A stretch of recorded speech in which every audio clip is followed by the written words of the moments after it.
First up, a question on X. Jason Kentner asks, "What was the point of the Al-Nassr Inter Miami preseason match? The two greatest players of a generation out. Them playing initially had to be the point. Am I right? I hope Miami at least got a boatload of money for going over there!" Exclamation point. Well, Jason, you sound like a halfway intelligent young man.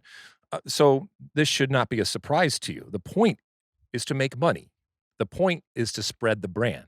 The point is the exact same point that all those other brands, be it big brands like Manchester United or even smaller brands, come over in preseason to the United States or to Asia and use the ATM that is the United States and Asia.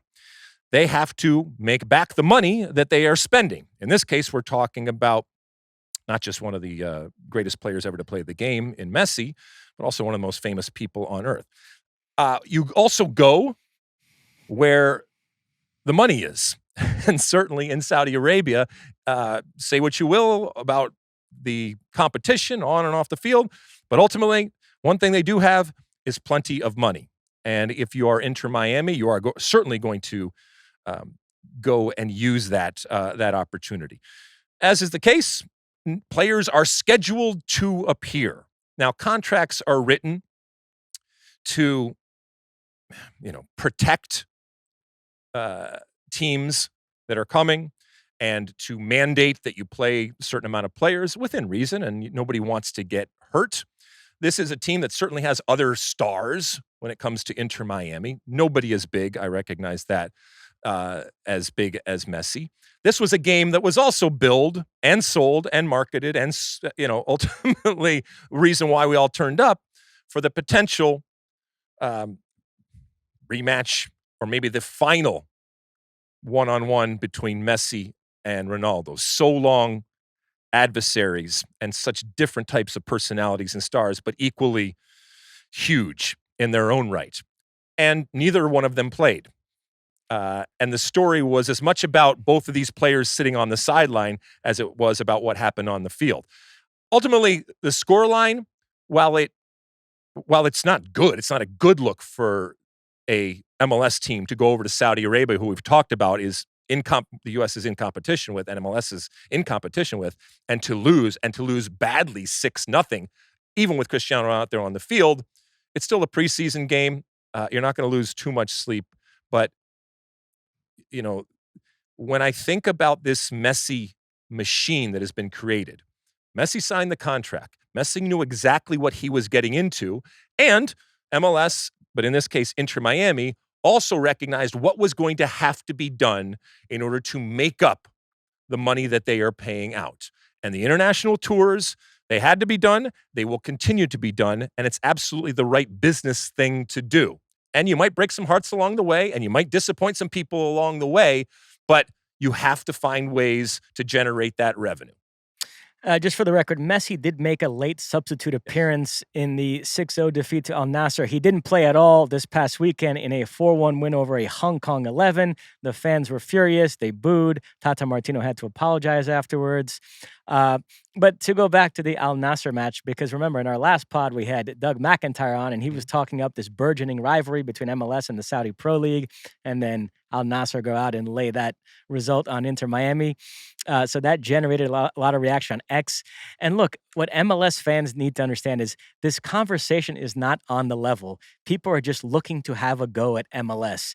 And MLS fans take the bait every time. When I was scrolling through my timeline during that match, every other post was some agitated MLS fan feeling the need to explain that it's preseason for Inter Miami and midseason for Al-Nassr, and you have to understand the context. And yeah, people know that, but they don't care. They just see an excuse to have a go at MLS, and they're going to take it.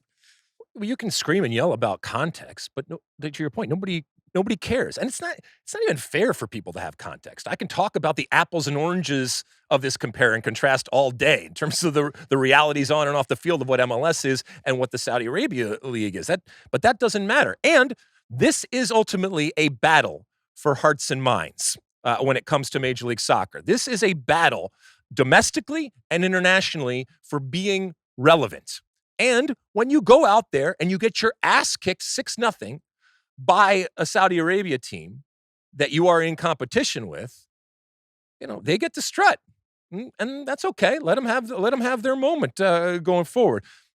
Did you see, the angst and the irritation and the anger of over there in Hong Kong and Messi and his team being booed? You can do some things to mitigate that if you are Messi.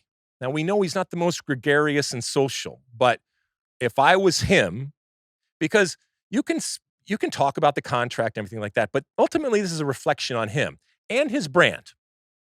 You should be doing everything in your power to make people feel like you're giving back to them and you are giving them, because these people are paying $600 a ticket. And so there are things that you can do. And I know it's been suggested he do appearances and sign autographs. If I was him, I would be doing all of that, because it's real easy to just say, no, I was hurt. So, buyer beware out there. Yeah, but you're going to end up looking like the ass. I will say these 2 games that Inter Miami played in Saudi Arabia was a chance for me to lament the fact that Brazilians are such shameless mercenaries. In the Al Hilal match, the 3rd and 4th Al Hilal goals were scored by Brazilians, Michael and Malcolm. And then against Al-Nassr, a Brazilian Talisca scored a hat trick. I looked this up on Transfermarkt. There's like 30 Brazilian players in the Saudi Arabian league. There's 3 Argentines. Is that because we're so much better and more in demand, or just because Brazilians actually accept these crazy offers? I mean, some of the players I just mentioned are still good enough to be playing in European clubs and had a market there, and instead chose to take the money and go to Saudi Arabia. Maybe they just wanted the adventure. Yeah. Maybe they wanted the adventure going to Saudi Arabia. DC United's over in Saudi Arabia right now. And by the way, it was the same thing in China when the Chinese league had that period where they were throwing crazy money around. There were way more Brazilians in that league than any other foreign nationality. Talisca, who scored the hat trick against Inter Miami, he played 3 seasons in China and now is in his 3rd year, I believe, in Saudi Arabia. So he completed the China-Saudi Arabia double there. Good for him. That's sure he's proud of MLS. That's what MLS is about. Romance. MLS is about doing it for the game. The people that really, really care about the actual game, as opposed to just the material goods and the money, Mosse. You like that clip? Well, my State of the Union podcast drops twice a week right here on my very own YouTube page. The only way to stay up to date is to hit that subscribe button down below. Size the day, and see you soon.